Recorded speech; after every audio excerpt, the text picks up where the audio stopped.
You should vote for us if you support our platform. Don't waste your vote on a candidate whose platform you don't support.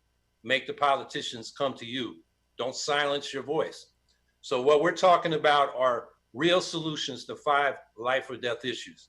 First off is this COVID pandemic. I mean, right now, we just had a record number of people come down with infections yesterday. The chart is shooting to the roof in terms of infections and deaths, and we're 6 months into this. The 2 governing parties in this country are presiding over a failed state. Why can't we do a test, trace, and isolate program like all the other organized countries around the world?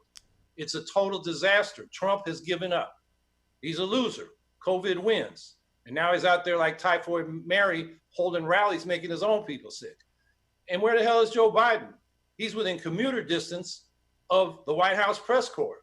He could be convening news conferences and pounding away that we need to use the Defense Production Act to get this test, trace, and isolate program up. Get the personal protective equipment and medical supplies that 6 months into this thing are now in short supply in states like Texas and Florida and Arizona.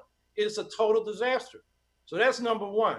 Number two, we've got people out in the streets the last 6 weeks protesting the centuries-old pandemic of racism and police brutality.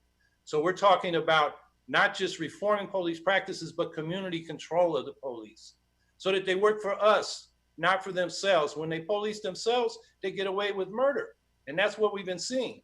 And we want to defund the police, but that's not enough. We can take the whole police department and put it into social services, and it won't be enough for what's needed in these racially oppressed communities that have suffered generations of segregation and discrimination and exploitation. So we want to defund the military and put a lot of those resources into a Marshall Plan for the cities, for jobs and housing and healthcare and schools.